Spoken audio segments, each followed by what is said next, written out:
నమస్కారం, welcome to వంటింటికి దారేది. ఇప్పుడు మనం తెలుసుకుంటున్న రెసిపీ చూడగానే నోరూరించే గుత్తి వంకాయ మసాలా కూర. ఈ కూర తయారు చేసుకోవటానికి అరకిలో లేత వంకాయల్ని తెచ్చుకుని శుభ్రంగా కడిగి తడి లేకుండా తుడుచుకుని పక్కన ఉంచుకోవాలి.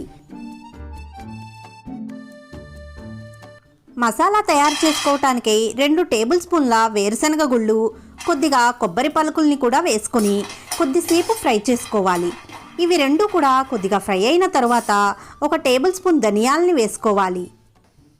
1/2 టేబుల్ స్పూన్ జీలకర్ర, 2 చిన్న దాల్చిన చెక్క ముక్కలు, అలాగే 4 లవంగాలని కూడా వేసుకుని వీటన్నింటినీ దోరగా ఫ్రై చేసుకోవాలి.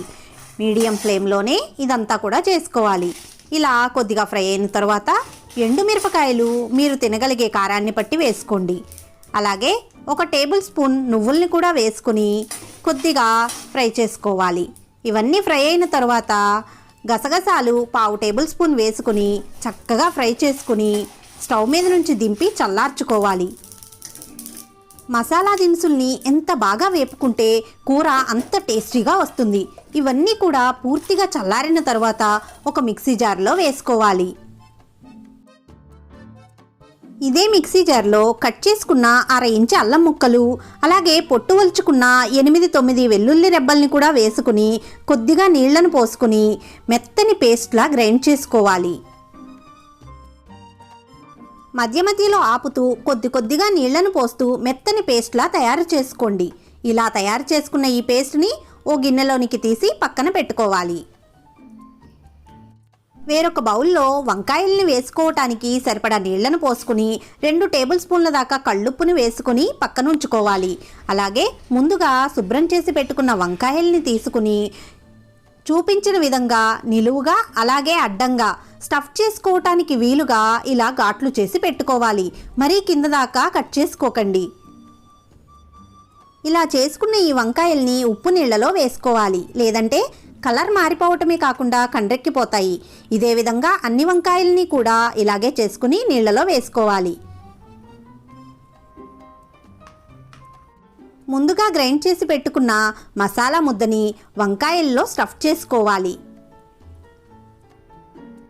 ఇదే విధంగా అన్ని వంకాయల్లో కూడా స్టఫ్ చేసుకొని ఒక ప్లేట్లో పెట్టేసుకోండి. ముందుగా వంకాయల్ని తెచ్చుకునేటప్పుడే మీడియం సైజు వంకాయల్ని ఎంచుకొని తెచ్చుకుంటే ఇలా స్టఫ్ చేసుకోవటానికి వీలుగా ఉంటుంది. ఓ కడాయిలో 50 ml ఆయిల్ని పోసుకొని వేడి చేసుకోవాలి. ఈ ఆయిల్ వేడెక్కిన తర్వాత కొద్దిగా ఆవాలు, అలాగే 1/2 టేబుల్ స్పూన్ జీలకర్రను కూడా వేసి ఆవాలు చిటపటలాడే వరకు వేపుకొని తరువాత కట్ చేసుకున్న మీడియం సైజు ఉల్లిపాయలు 2ని వేసుకుని బాగా కలుపుతూ ఫ్రై చేసుకోవాలి. ఇందులో కట్ చేసుకున్న 2 పచ్చిమిరపకాయలు, కొద్దిగా కరివేపాకును కూడా వేసుకుని ఒకసారి బాగా కలుపుకోవాలి. దీనిలో 1/2 టేబుల్ స్పూన్ పసుపు, ఉల్లిపాయలు మగ్గటానికి సరిపడా ఉప్పును కూడా వేసుకోవాలి. వీటన్నింటినీ కలుపుతూ ఉల్లిపాయల్ని బాగా మగ్గించుకోవాలి. ఉల్లిపాయలన్నీ బాగా మగ్గిన తర్వాత ముందుగా స్టఫ్ చేసి పెట్టుకున్న వంకాయల్ని ఇందులో వేసుకోవాలి. ఇలా అన్ని వంకాయల్ని కూడా వేసుకున్న తర్వాత మూతను పెట్టి 5 నిమిషాల పాటు మగ్గించుకోవాలి. 5 నిమిషాల తర్వాత మూతను తీసి వంకాయల్ని మరోవైపుకు తిప్పుకోవాలి. ఇలా అన్ని వంకాయల్ని రెండో వైపుకి తిప్పుకొని మూతను ఉంచి 5 నిమిషాల పాటు మగ్గించుకోవాలి.